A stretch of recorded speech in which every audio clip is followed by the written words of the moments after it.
নমস্কাৰ ছাত্ৰ ছাত্ৰীসকল ষ্টাডি ৰেছফুলি ইউটিউব চেনেলটোলৈ পুনৰবাৰ আটাইকে স্বাগতম জনাইছোঁ।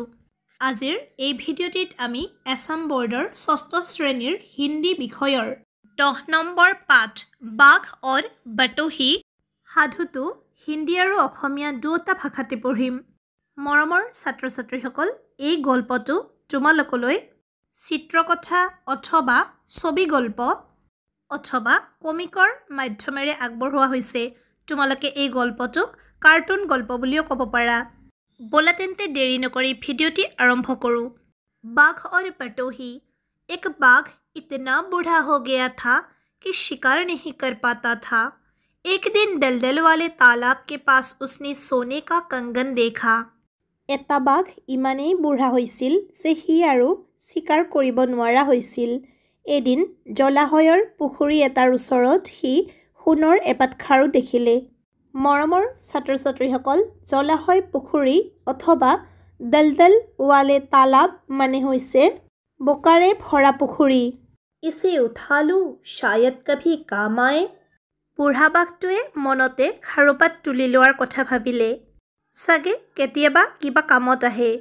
कोई इधर आए तो उसे कंगन का लालच देकर फंसाऊंगा। बाघटुए भाबिले जे कोनोबा ताলৈ गले खारुर लोभ देखुवाई फसाई दिब।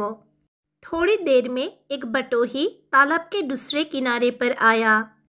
किछु সময়ৰ পিছত পুখুৰীটোৰ আনটো পাৰত এগৰাকী যাত্ৰী আহিল।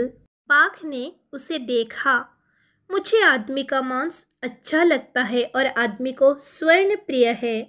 বাঘটোৱে মানুহগৰাকীক দেখি ভাবিলে যে মই মানুহৰ মাংস খাই ভাল পাওঁ আৰু মানুহে সোণ ভাল পায়। বাঘটোৱে মানুহগৰাকীক বুদ্ধিৰে সুধিলে, अरे भाई सुनो, ये सोने का कंगन लोगे? मेरे काम का तो है नहीं। মানুহজনক উদ্দেশ্যি বাঘে সুধিলে, अरे भाई শুনাচোন, এই সোণৰ খাৰুপাত তোমাক লাগিব নেকি? মোৰতো একো কামত নাহে। सोने का कंगन जी ललचाता है पर जान खतरे में नहीं डालनी चाहिए।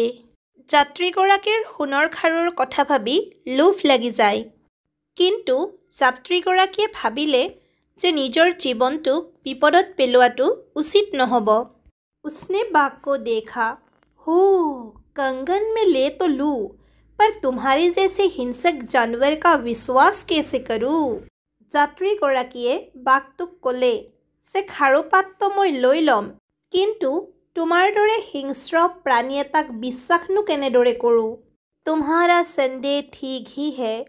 मैंने जिंदगी में बहुत पाप किए हैं, पर अब एक सन्यासी की सीख से बदल गया हो। तुम आकर कंगन ले जाओ। বাঘে যাত্ৰীগৰাকীক ক'লে যে তুমি ঠিকেই সন্দেহ কৰিছা, মই জীৱনত বহুতো পাপ কৰিছোঁ, কিন্তু এগৰাকী সন্ন্যাসীৰ শিক্ষাই মোক সলনি কৰিছে। তুমি আহি খাৰুপাত লৈ যোৱাহি। मैं उधर आया तो मेरी गंध पाकर तुम सन्यासी की सीख भूल जाओगे। বাঘৰ কথাত মানুহগৰাকীয়ে ক'লে যে মই যদি তোমাৰ ফালে যাওঁ, তুমি মোৰ গোন্ধ পাই সন্ন্যাসীৰ শিক্ষা পাহৰি যাবা।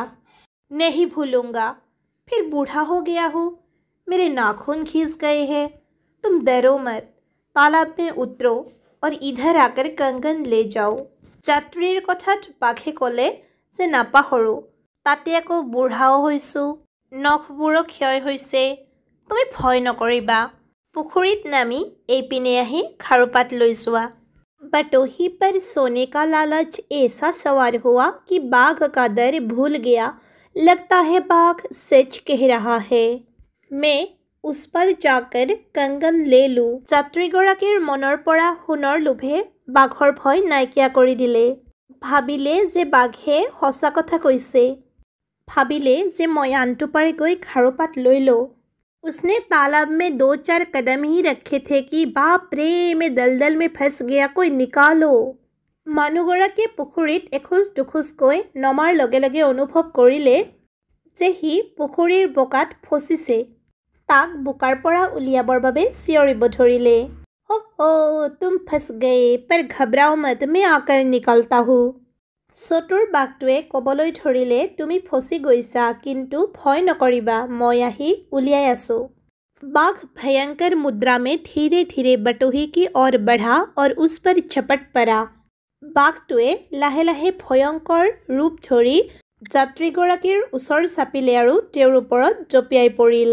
হায় বড়া মূৰ্খ जो लालच में पड़कर मैंने विवेक त्याग दिया।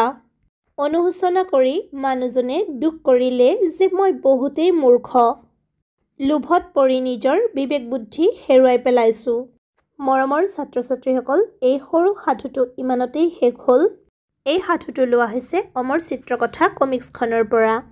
ইয়াৰ পৰা আমি শিক্ষা পাওঁ যে লালচ বুৰি বালা হে।